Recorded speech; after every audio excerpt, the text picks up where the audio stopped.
Hey guys, Dissection of Violence here. We got another one for you. I'm making this really quick for you guys. I'm currently in the process of wanting to bash my head off a wall. I really hate doing this stuff. I don't do this for money. I do this because I want to get the information out to you. I did an hour video about the UFC. I did 20 minutes on the recap and 40 minutes on this card.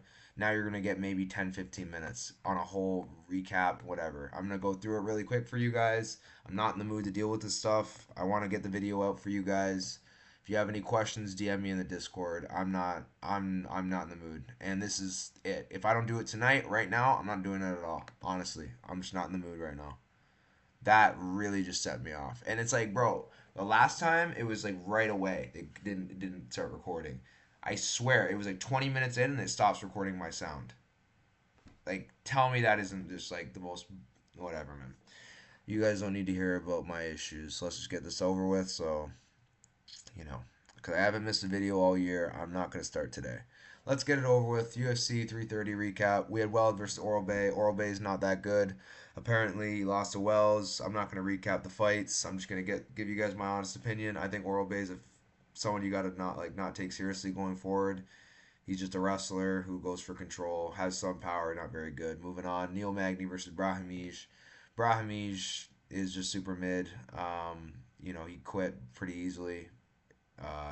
Bang doesn't even really need to do anything, and he gets these guys gassed out. It's pretty crazy to me. Lucas Fernando versus Tobias. Fernando's a prospect you're gonna have to watch going forward. The guy's super good and improved since what he used to be. So Tobias is probably on his way out of the UFC. This guy is just not good. But Fernando looked great, and I'm excited to see what they do, what matchup he gets from here on out. But yeah, Fernando, keep an eye on him. Gore versus Luque, great fight. Gore lost some teeth. Absolute war, great fight. Gore got the win for me. Needed that. Started the card pretty rough, so Gore and Fernando were a good rebuilding start. Lost some money on Mechanico. Terrible pick on my part. Jonte Johnson is he's gonna get exposed one day, but it's not gonna be against someone chinny like Mechanico. So bad pick on my part. It is what it is. Moving on, then we get the cash cow, Charles Johnson. Cash some big tickets there. Some 2-3 parlay, a 2-3 parlay, 2-3 sub, you name it, live, pre. We hit it all with Charles Johnson. That was a huge cash for us. Needed that. Put us back in the green in a big way. Moving on to Chidi and Alvarez. Alvarez is just not good at fighting guys his size or bigger. His striking look horrific. His grappling, he has no wrestling, so he's a big time he's very overrated, and he won't do well in the welterweight division. Moving forward, Edson Barboza Ribovics. That was a crime to see Edson and everything he's done for the sport go out like that. First guy to ever get a knockout via body shot, leg kicks, and knockout. The guy's an absolute legend. To see him go out like that, they could have picked a much better opponent for him. But the past few weeks, they've been giving legends no leeway. So pretty sad to see, but it is what it is. Esteban cashed us a KO prop, so I'm happy about that. Moving on, Stoltz versus Malik. Malik's just not that good. He should probably go back to the regional scenes to develop his game a little more. He's seen, even though he has almost, yeah, like 12 fights, he's still very green, and he doesn't really know what he's good at. He's not a wrestler. He's got some good ground and pound, but other than that, I just don't know what's there to his game. So definitely think he should go back. One sec, let me make sure that you can actually hear me. Okay, you can. Sorry, I'm just not in a good mood, man. That really annoyed me.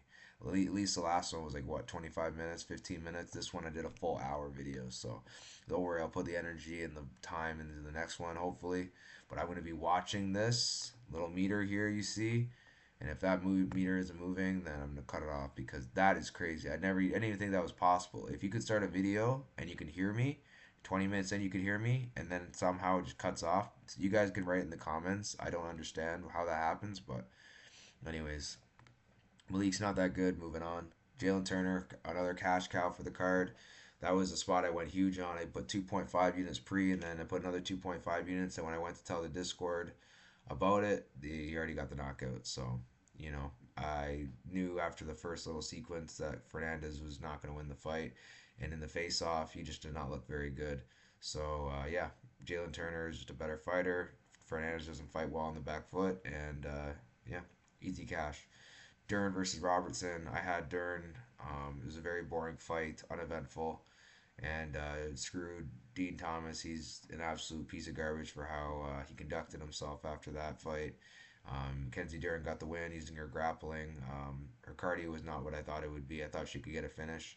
But yeah, she just doesn't really have the cardio I thought she did. Her striking was okay, but doesn't say much. Robertson's striking isn't good at all. So then we had the main event. Islam Makasha versus Ian Gary. Ian Gary, I thought could have won it.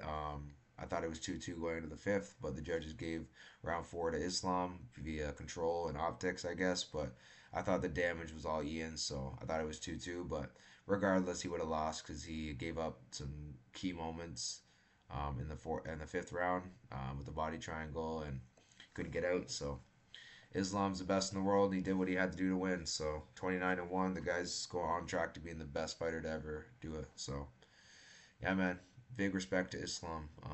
Great win. Card, I'll rate about a 7 or an 8 out of 10. Prospect of the card, I'd give it to Fernando. Fight of the night, I'd probably go Gore and Luque or Johnson and Chapelin. Probably Johnson Chapelin, honestly, but great card nonetheless. Let me see. How long did I go? 6 minutes. Yeah, this is going to be a short video. I'm not in the mood to go through it. Same thing. We're moving on. Hernandez versus Rodrigues. Let's keep it nice and short. My pick here is going to be Chanel Dyer. I just don't think Elise Reed's very good, but at the end of the day, this could play out close. Chanel Dyer likes to play on the back foot, so does Reed. And I think one person's going to have to be pressing. I think it's going to be Dyer, so I think 2-3 could be live here. I just don't think Dyer is worthy of these odds, but whatever. It's not the end of the world. I'll find some way to play this fight. So yeah, I'll be on Dyer here, but at least Reed does have a chance of like a fluke decision, whatever. Anyways, moving on. Jackson McVee versus Wes Schultz. Wes Schultz is just he could win this fight with his grappling, but the gym McVee trains at MMA Lab. You never know. You could see McVee definitely make this an ugly fight, find a finish with the clinch game he has, elbows, knees. He can be dangerous from the outside. Maybe Wes Schultz shoots into something stupid. So I'm gonna go McVee here, slight lean. I just don't think Wes Schultz is good at all. I know McVee's not that great either, but against Wes Schultz, he can look actually really good. Gage Young versus Dan Dorsonville or Ville. Dorsonville's good. He's just too much too soon. Young's been there, done that, fought some good guys. I just think Dorsonville needs to be the one bullying, pressuring, and if he can't do that, I think Young's gonna just get in his face and make this ugly, and he's gonna probably hurt Dorsonville coming in, and Dorsonville's not gonna have that option to just wrestle his way out of these situations because Gage Young has good anti-wrestling. Yeah, I think Gage Young's probably going to win here. I think it's a good buy low spot on Gage Young. I know Stan's good, but you never know. It's a debut on the big stage. He hasn't really fought anyone at the level of Gage Young, so I think this is going to be a good fight for Gage Young to win.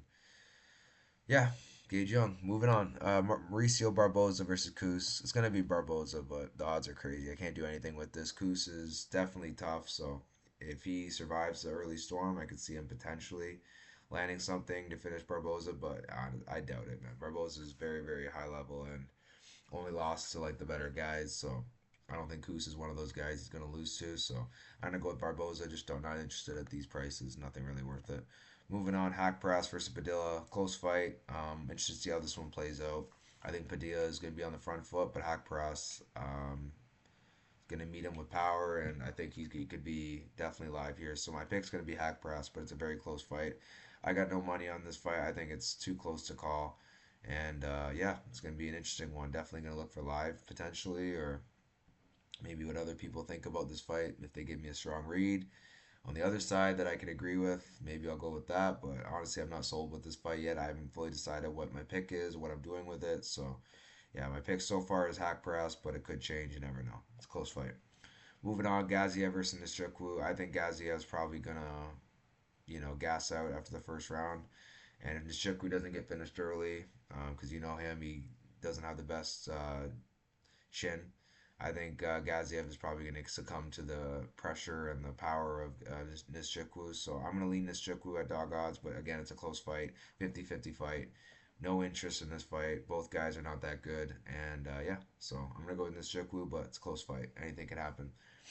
Moving on, we have Larion Douglas versus Jamal Emers. Going to go with Douglas KO, but KO won. But honestly, the odds are gross. KO is gross. Everything's gross about this fight. So I'm gonna stay away. But at these odds, it's like I can understand why people are taking Emmers, but I still think Douglas is probably gonna find the chin. Douglas is extremely good, and he hasn't really had a chance to prove it. I think this is gonna be a good showcase fight to show how good he is. I do have Douglas winning, but I just don't like the odds, so I'm gonna stay away from this one. But I do think Douglas wins. Moving on, Anthony Wynn versus Terrence Chapman. I'm going to go with Anthony Wynn here. I think Anthony Wynn is a freak athlete, very, very dangerous. The only thing about him is he's, negative 1,000. There's no value there. Wynn's unproven, but, Chapman is too. But Chapman is also game, so it's hard for me to really bet Wynn at these odds, but I do think Wynn wins. I think Wynn is going to probably run through him, but you never know, man. At these odds, it's just not worth the odds in my opinion. I think negative 500, negative 400 is fair, but even negative 350 or something, negative 400, but negative 1,000, it's like no, I'm good, man. It's too wide for me. Moving on, we have Carly Judice versus Jesselyn Chavez. I think Judice wins this fight. I think Chavez cardio looked terrible her last fight. I think she gets very tired. And I think Judice is probably going to get a 2-3 finish here. Chavez is going to be dangerous early, sharp early, but I feel like she'll fall off a cliff round two, round three. Not too confident with this fight. Anything can really happen. Can be dangerous from the outside, but I just think Carly's going to be more crispy. No pun intended. I just think she'll be sharper on the outside and land the better shots. But anything can happen. And at these odds, I'm not really that interested. But maybe I'll come to a spot. If any of the chalk I'm probably gonna eat, it's gonna be Carly Judice. So I don't know. We'll see. I just don't know what I'm gonna parlay with her, if anything. So we'll see. We'll see. Anyways, moving on. I got Judice 2-3. I just think she'll be better and her cardio is better. Moving on. Markel Medeiros versus Mason Jones. I think Mason Jones is probably gonna put a pace on Medeiros he can't keep, and if he doesn't get knocked out in the process, I think Jones probably drowns Medeiros or wins pretty decisively. But I don't know what I'm going to do with this fight because the odds are pretty accurate the way they're lined. Maybe a 2-3 Jones spot, who knows? But I haven't fully decided what I'm doing with this fight yet. So I'm going to go Mason Jones here. And yeah, I think that's probably the most respectable read I could probably think of right now. Again, I'm not going into details with these fights. I'm just trying to get it over with and give you guys a synopsis of my opinions. But yeah, I got to go with Mason Jones here. Moving on. Roman Dolidze versus RDR. I think RDR wins. He's just a bigger fighter. He's better. He's at a natural weight class. Roman's not. I just don't think Roman's that good. His striking's not good. His grappling is okay, and RDR's grappling is high level. RDR is a better striker. He's gonna be bigger. I gotta go with RDR. He has better wins.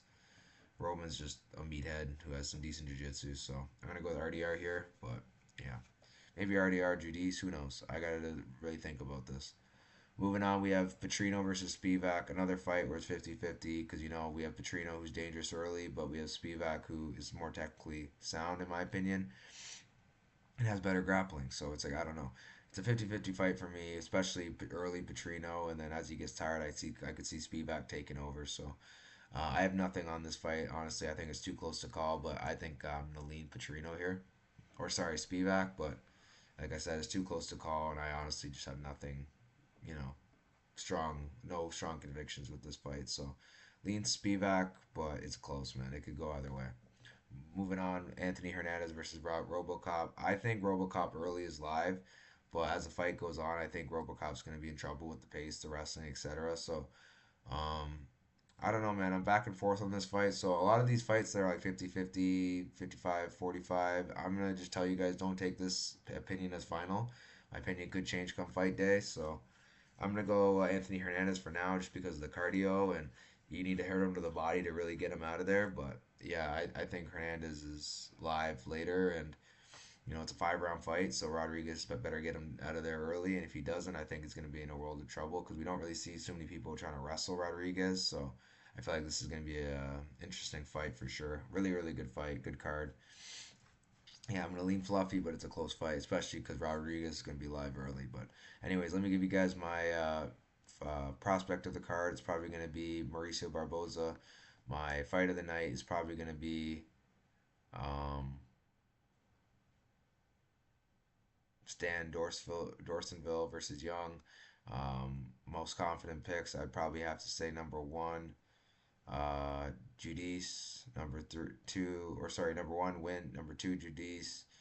Number three, um, probably Barboza.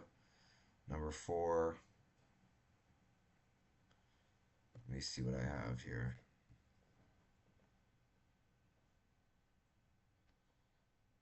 Dyer. Number five, Jones and RDR. Alrighty, guys, like, subscribe. You know the drill. I'll catch you next time. I'm sorry it has to be so short, but I was not anticipating them to cut my audio off so quickly. 15 minutes. It's pathetic, but it will be my shortest video. But I'm not doing another hour of this, right? Like, I know, oh, you could do it tomorrow. I could do it the next day. Yeah, but I get it. But I don't know, man. I'm just completely over it. And if I don't do it today, I most likely won't do it at all. So it's not me throwing a temper tantrum. It's just me. It's kind of sick of it. It's not like I do this for money. I just do this because I want to get the information out to you guys. But if you have any questions, just DM me on Instagram or DM me in the Discord, whatever you guys want to do. Anyways, guys, like, subscribe. You know the drill. I'll catch you next time. Yeah, peace, guys.